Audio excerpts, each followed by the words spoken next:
A rows P T I کے جلسے اور جلوسوں کے اندر، کچہری اور میٹنگوں کے اندر ایسے واقعات رونما ہو رہے ہیں جس سے مسلمان کا دل مغموم ہو جاتا ہے، مسلمان پریشان ہو جاتا ہے، اس کے ایمان اور اسلام سے کھلواڑ کی جاتی ہے۔ کبھی تو عمران خان کے والدین کو جناب آمنہ اور جناب عبداللہ کے بعد سب سے افضل قرار دے دیا جاتا ہے، کبھی لاہور کی سڑکوں کے اوپر عورتیں جو ہے وہ اپنا لباس اتار کے ڈانس کرتی ہوئی نظر آتی ہیں، اور کل مردان کے اندر مولوی صاحب سے کچھ ایسا جملہ نکلا ہے پی ٹی آئی کے حق میں کہ لوگ جذباتی ہو گئے ہیں، لوگوں نے بہت برداشت کر لیا ہے اور اسے پکڑ کے اتنا مارا ہے کہ اس کی جان بھی نکل گئی ہے۔ اس قتل کو لے کر لوگ عجیب عجیب سی باتیں کر رہا ہے، کوئی کہہ رہا ہے میاں بہت اچھا کام کیا مردان والوں نے، کوئی کہہ رہا ہے جناب غلط کام کیا ہے۔ آئیے سب چیزوں کو چھوڑ کر، لوگوں کو چھوڑ کر قرآن اور حدیث کی طرف آتے ہیں، دیکھتے ہیں جناب ان مردان والوں نے جو کام کیا ہے وہ صحیح بھی ہے یا غلط ہے،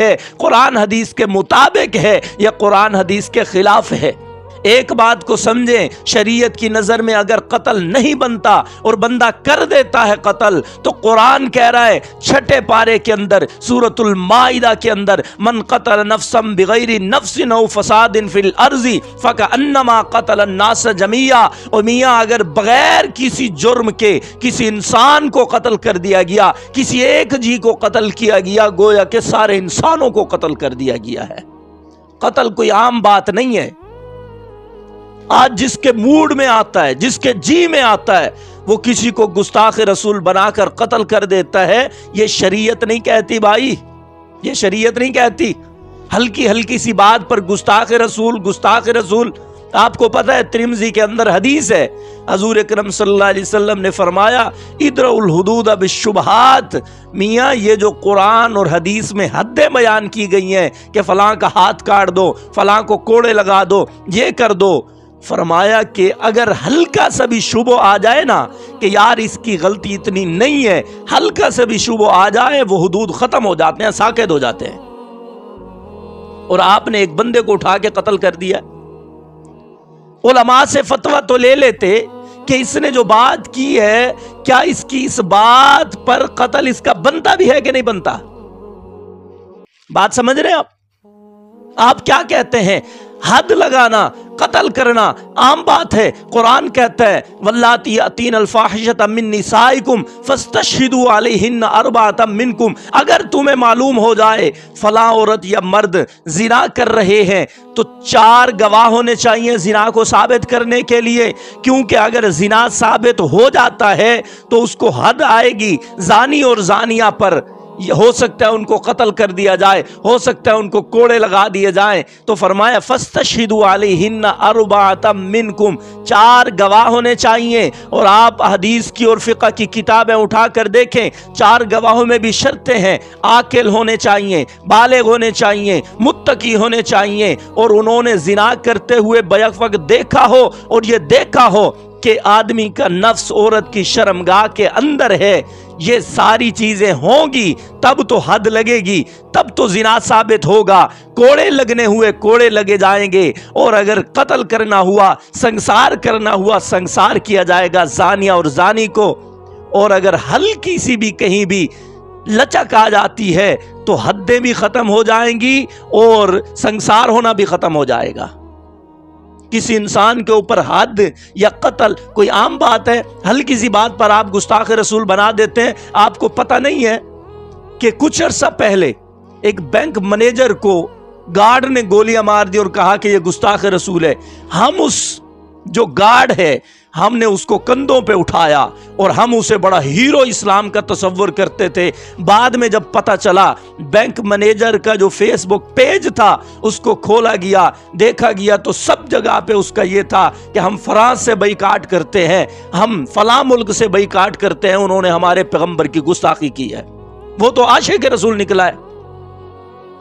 تو میرے بھائی اس طرح کے قتل کرنا اسلام میں جائز نہیں ہے جب تک کہ بالکل ثابت نہ ہو جائے، علماء فتویٰ نہ دے لیں، عدالت اس کو ڈکلیئر نہ قرار دے دے۔ قتل کرنا جائز نہیں ہے۔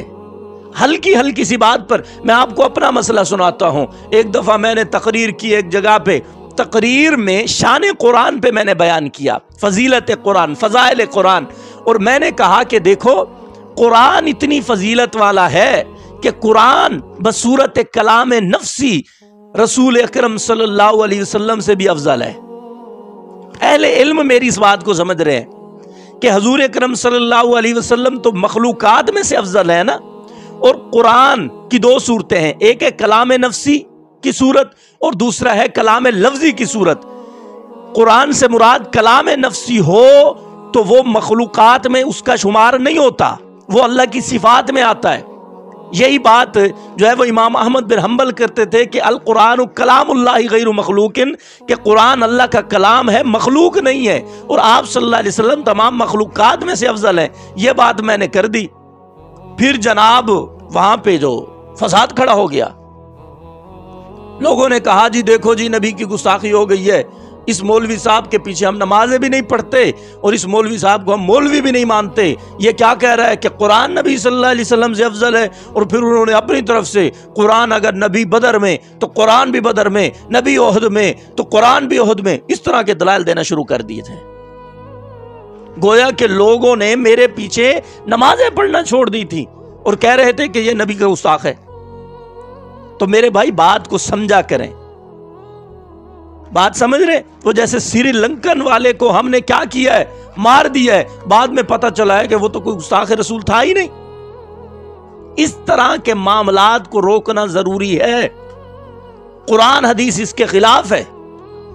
فرض کریں، آپ فرض کر لیں کہ اس بندے نے، اس مولوی نے، نگار عالم جسے کہا جاتا ہے، اس نے اگر کہہ بھی دیا ہے کہ عمران خان یا علاقے کا پی ٹی آئی کا جو صدر تھا وہ پیغمبر جیسا ہے، بات سمجھ رہے ہیں، پیغمبر جیسا ہے، میں اس کو پیغمبر مانتا ہوں، کیا پھر شریعت یہ حکم دیتی ہے کہ اس کو فوراً قتل کر دو؟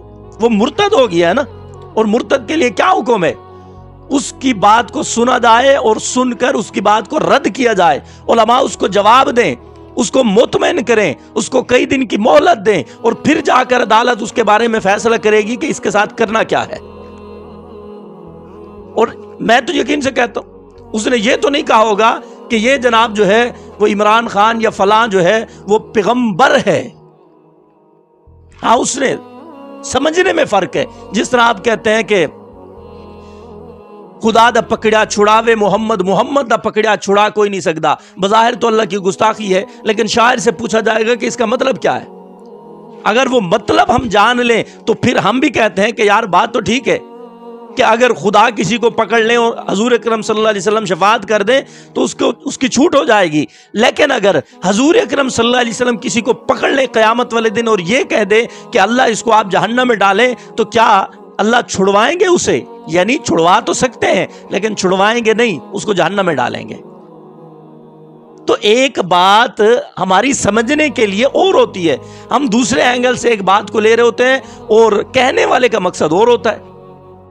اب مثال کے طور پر ایک بندہ رو رہا ہے مسجد کے اندر بیٹھ کر اور اللہ کے سامنے گڑ گڑا رہا ہے، یا ایک بندہ جو ہے وہ نوافل پڑھ، پوری رات نوافل پڑھتا ہے، اور میں اس کو کہتا ہوں یار تو نے پیغمبروں جیسا کام کیا ہے، آپ پیغمبروں جیسے ہیں، پیغمبر پوری رات نوافل پڑھتے تھے، تو اس کا کیا مطلب ہے کہ میں گستاخ بن گیا؟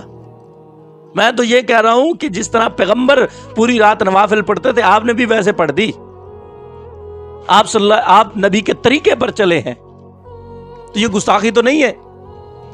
لہذا ہم پی ٹی آئی کے جلوسوں اور جلسوں کے اندر جو غلط باتیں ہوتی ہیں ہم اس کے مخالف ہیں، لیکن یہ قتل و قتال والا جو سلسلہ ہے یہ ہم عوام کا کام نہیں ہے، علماء پہ چھوڑا جائے، علماء کے سامنے باتیں رکھی جائیں، جو بندہ بات کہہ رہا ہے اس سے وضاحت مانگی جائے، عدالت کے اندر کیس چلایا جائے، اور پھر جا کر اس طرح کی بات ہو، پھر قتل و قتال پہ بات آئے گی، وگرنہ یہ صورتیں جائز نہیں ہیں۔